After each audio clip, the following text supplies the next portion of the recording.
today we're changing it up and I'm actually going to be interviewing Mark on how he coached against one of the best players of all time, Roger Federer.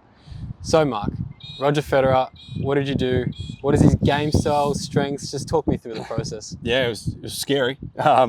When you get the draw, the player I had won the first round of the Australian Open and then ended up playing Roger in the second round, and we had 2 days to prepare, and it was going to be we found out it was a night match on Rod Laver Arena, and that in itself was probably scary enough for us as a team. But I think the biggest challenge was taking away what Roger had achieved, who he was, and the aura of him, and trying to focus in on what we could control, which was obviously what we did to prepare for that match.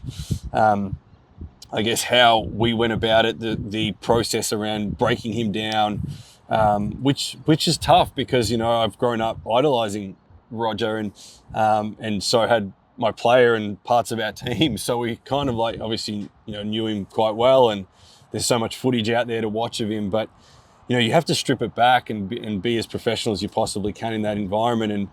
And you know, you don't want to be setting the example to your athlete that, oh, we don't think you've got a chance. Mm-hmm. I mean, as much as everybody looks at Roger and thinks there's no chance of beating Rog, and this was when he was at his peak, you have to look at it and think, well, how can we win this match and what do we need to do? And so we really focused in on a couple of things. We focused in on our strengths first and foremost, and we worked on that over the course of the 2-day period. Now, the challenge we did have in that period was the first round got delayed. We played a night match on day one, which ended up, well, it was supposed to be a second match on. We ended up playing at 9 o'clock at night, finishing at like 11 or 12 at night. By the time we did our recovery and stuff, it was almost like a sleep in the next day, a really light next day. But we focused in on our strengths a lot, what we did really well. You know, our player, you know, with the focus on his weapons and the way he went about it. Yeah. And then we tried to find a couple of areas that other players had exposed on Roger in the past.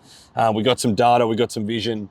We try to break it down. Now, you know, it's very hard to break down one of the world's best. And there was a couple of things around, you know, looking at how he moved from one side of the court to the other, and that was probably one of our areas. So obviously Rafa's had some great success getting the ball up on Roger's backhand a lot of the time. We thought of a few things around that, even though I had a right-hander I was working with. But you know, it was only one or two key elements that we tried to focus on with Roger, but we really wanted to make sure that our processes were right. Yeah. And that was the biggest challenge, was getting our player into the mindset of, you know, we need to focus on these elements for you.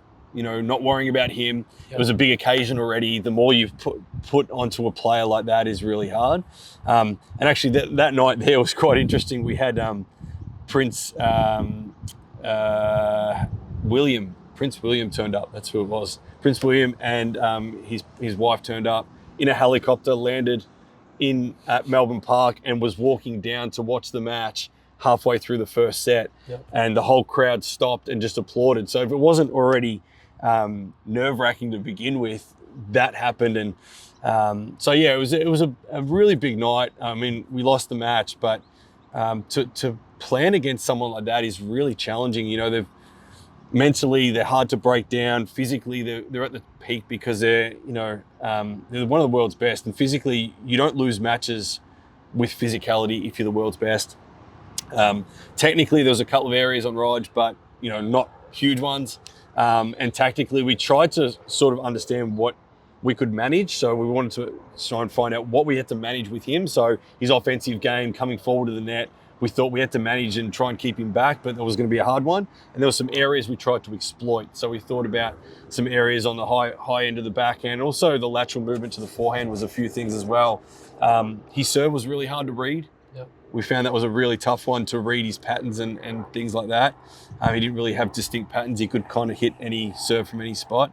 But yeah, it wasn't the easiest time, mate, to be honest. It was but a great experience for me, and to be able to sit in the coach's box and be part of that was something that I'll cherish forever. And yeah, to be able to coach against the world's best is something that I've, you know, just loved. And I took a photo of myself in the coach's box, which is something that I always cherish as well, which is pretty cool. Yeah, can imagine. And just going back to what you always teach, no matter what if you're playing the world's best, it's still 80-20. So you play 80% to your game style and then 20% focusing on this. Yeah, always. Because I feel like, it's very hard to control what others are doing. So you want to be able to be in control of yourself as much as possible.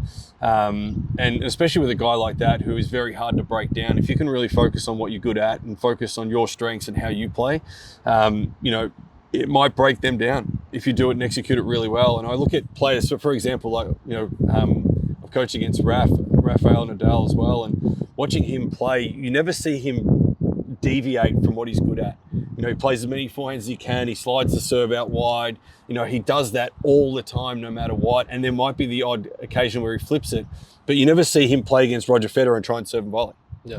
And take the net away, because that's not his game style. But to beat Roger, he might need to do that at times, but he backs what he does really well. Yeah. And I think it's about backing yourself and having so much belief and training it so much that you believe it so much. And I think if you can do that, then you're going to be more successful.